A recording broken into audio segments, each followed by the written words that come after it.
memorandum lays out a series of steps the two countries will take over the coming months and years to interrupt and disable terror financing flows and intensify counterterrorism activities globally. The agreement includes milestones to ensure both countries are accountable to their commitments. Together, the United States and Qatar will do more to track down funding sources, will do more to collaborate and share information, and will do more to keep the region and our homeland safe. The U.S. and Qatar are on a roller coaster of a relationship. At one moment, the U.S. president is in Riyadh telling the GCC that Qatar is a sponsor of terror. And in the next instance, the U.S. Secretary of State is in Doha, saying the two countries have signed a new pact to fight terrorism. As we just heard Rex Tillerson say, the agreement aims to share resources in the fight against extremists. But Saudi Arabia says the deal is not enough to end an air and sea blockade of Qatar, demanding that the Qatari Emir does everything from stop funding Hamas to hitting the off switch on news broadcaster Al Jazeera. Well, joining me now from Jeddah is Salman Al-Ansari. He's a writer, political commentator, and the founder and president of the Saudi American Public Relations Affairs Committee. And in Geneva, Jean-Marc Rickley. He's the director of global risk at the Geneva Center for Security Policy. Thanks, both of you, for joining us. Jean-Marc, let me begin with you. Is this the beginning of the end of the crisis, given that Tillerson went to Doha and signed that deal with the Qataris? Well, I think it's a good start because, frankly, I think the only country that can try to open ways for de-escalation are the United States. And so the fact that the US now is on board and is involved is a good sign. I think that the resolution of the crisis will be very long because the demands are put on Qatar are very extensive, comprehensive, and do not leave Qatar with much room of exit strategy. So there will be probably a lot of back and forth negotiation between the two camps to get to a resolution, if a resolution is actually possible. Okay, Salman, in hindsight, given that the US Secretary of State said the Qataris are being reasonable, in hindsight, did the Saudi-led coalition ask for too much in those initial demands? Thanks, Imran, and hi to all the viewers of TRT World around the globe.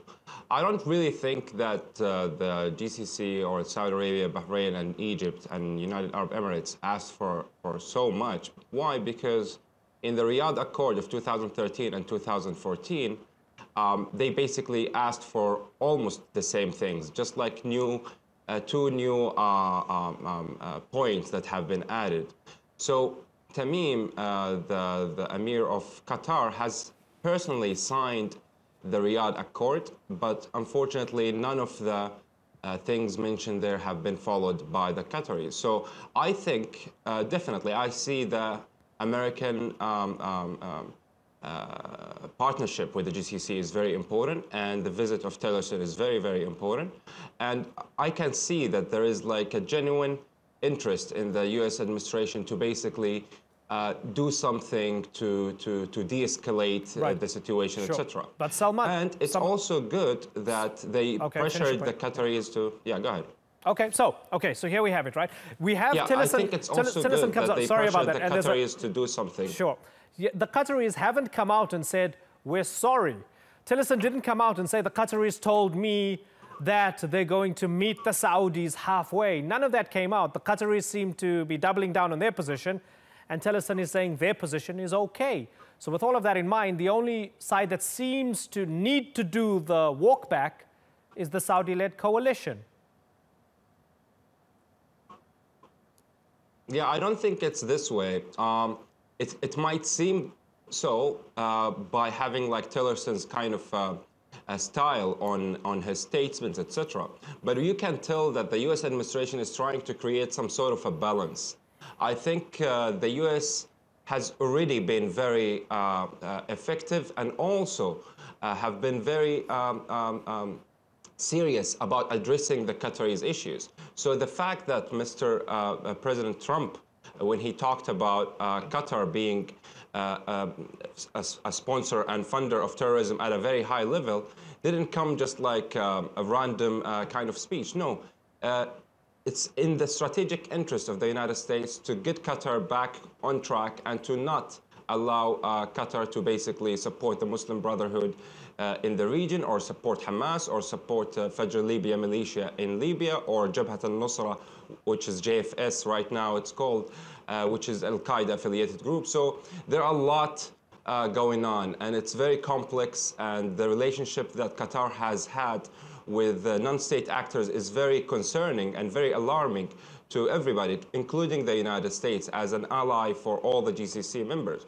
So I think the United States is going to put enough pressure on the Qataris, but it's a way to save their face by not having a flashy, strong kind of statements in public. But I'm pretty sure that the Americans are actually very serious of getting Qatar to be back on track and to not have Qatar to be supporting non-state actors. We know that Qatar in the past used to be having this kind of strategy of being or trying to be the mediator between non-state actors and world powers, specifically the United States. But the issue is that they took a step further, and they did not only work on mediation and being a broker, but they took a step further by being a sponsor, by being a funder of some non-state actors. That's very alarming. No, fair enough. But you know, when I spoke to the Qatari ambassador to Australia, he told me, I said, you know, was it worth it for you guys to have Hamas in Doha? Was it worth it for you to have the Muslim Brotherhood? When all is said and done, this is the reason these guys are hammering you. This is the reason there's a blockade, because there's a connection with them. He said this is disingenuous because from the United States and everybody else, they used us as a conduit. They supported us. They said, we want you guys to be the ones who give Hamas a place in Doha. We want you guys to be the ones with a channel to the Muslim Brotherhood. Now suddenly they've turned on us and said they want to punish us for it. You would understand that, wouldn't you, Salman? Yeah, I got your point. It's actually very tricky here. Why? Because you can be a mediator as long as there is a green light from world powers. That's true.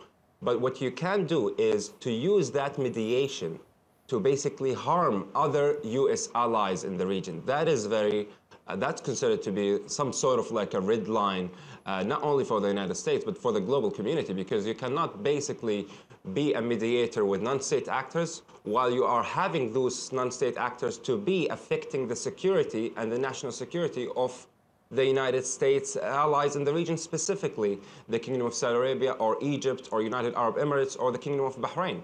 So I think it's very important right now to make it very clear, specifically if we go back to the Riyadh summit, and it's made it very clear that there would be almost zero tolerance to terrorism and terrorism funders and terrorism advocates. And also there is something else when it comes to Al Jazeera channel and the media engine of Qatar. It's very important to make them and pressure them to basically not spread hatred, to not spread or advocate for terrorism or non-state actors, because that is very dangerous. And those are in the conditions, undoubtedly. It can jeopardize the overall process of combating terrorism. And I don't want to go into an in-depth discussion of you know, Al Jazeera, because we've done that in the past, but you know, those are the requirements, those are the conditions. Jean-Marc, is there a point, does Salman make a point that there was a Riyadh summit, there were these Riyadh agreements from 2013 and 2014. Al Arabiya has released the actual text of the documents now. They say it has the signature of Sheikh Tamim Al-Thani. The Emir agreed to all of these things, but he had 3 years to do something about it, and he didn't. Does Salman and the Saudis, do they have a point that the Qataris promised to do something, but they did nothing? Well, I think just first to answer, to comment on the previous question regarding the role of Qatar. And I think you pointed something out which is key in international relations, is that small states, which is the case of Qatar, have to invest in niche strategies. And Qatar has invested in negotiation and mediation. And it is true that similar to what the Swiss did, for instance, during the Cold War, where they were a go-between between the two camps, Qatar, for a very long time, played a role in mediating between different groups. It is true also that after the Arab Spring, Qatar played a very active role in supporting certain movements, especially, for instance, in Libya, and that antagonized its neighbor. So at the time, maybe Qatar went too far because it conducted a policy that could not be in agreement with the size of the countries.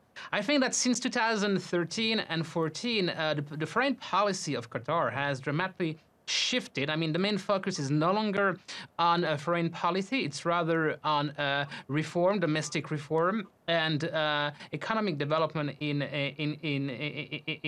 Qatar. So on both sides, there is some kind of irony because what one side is telling the other should have not done, that side did it in the past. You could make the similar argument when it comes, for instance, to 9/11. You take the 9/11 report regarding the terrorists. 15, it's not me saying that, it's even Trump saying that during its presidential campaign that 15 of the 19 terrorists were from Saudi Arabia, the rest from Lebanon, UAE, and Egypt, the countries that are now telling Qatar that it's supporting terrorism. So I think what should come out of this crisis, which should be very beneficial to international security, is more clarity and transparency when it comes to support, official and sometimes unofficial support to a specific group. Okay. And in that case, I think that both sides have to make some move on that. Okay, so Salman, the same arguments that you have for Qatar, people can look at the 28 pages of the 9/11 report and show that there was Saudi money that eventually reached the hijackers of those planes on 9/11, and people can say, well, Saudi Arabia sponsors terrorism. Everybody can play this game, is what Jean-Marc is saying. Yeah, I think the idea of the horrendous incident of 9/11 is a completely different topic. But actually, with that regard, even Khalid Sheikh Mohammed, the mastermind of the 9/11 horrendous terrorist attack, was actually living in Qatar itself. And it never been mentioned in the mainstream media, but the intelligence communities knew that. And he actually was plotting to attack Manila, and he was plotting to attack different places in the world. Khalid Sheikh Mohammed living in Qatar versus 15 of the 19 being Saudis is a big difference, right? I mean, again, you're making my point for me. Everybody can play this game, and in response to that, you're playing the game again. No, it's not about playing the game or not, because when it comes to the 9/11 Commission report, 472 pages, it said that there's no actual proof of Saudi involvement. When it comes to the 28 pages that you've mentioned, it has the same thing. It doesn't say that there is any proof or direct proof that there is an engagement from the Saudi government. When it comes to the congressional report of 838 pages, it said the same thing. So it's a completely different case. But we're not here, Imran, to speak about like playing the game of like blaming or pointing finger who's supporting terrorism and who's not. No, what we are trying to do is to basically have a comprehensive work to eradicate terrorism and its causes from the roots. And the root is basically hatred, spreading hatred, advocacy for non-state actors, advocacy for the Muslim Brotherhood, because we all know that even the godfather of the Muslim Brotherhood, Yusuf al-Qaradawi, he himself said that al-Baghdadi, the ISIS leader, who we hope that he got killed, was saying that al-Baghdadi was actually part of the Muslim Brotherhood group. It's the same thing with al-Zawahiri. So it's very tricky here. We need to really be very decisive on pointing the fingers at the groups that advocate for what is so-called like the Khilafat, or what's so-called the Islamic nation that needs to be under one leadership, etc. Sure. No, that's a good point. Understandably. And I'd love to have another conversation on this, because we could go back even further, because there's a strong argument to say that the type of Islam that is state-sanctioned by Saudi Arabia, of the Wahhabi variety, might be one of the root causes. But that's going to be another program, and I'll invite you on for that one, because that will be an interesting discussion, because how far back do you go when you look at root causes? Looking forward to that. Unfortunately, I've got to wrap. Salman Al-Ansari and Jean-Marc Rickley, good to talk to both of you. Let's see if Qatar has been able to weather the storm. Looking forward to chatting to both of you again. Thanks so much.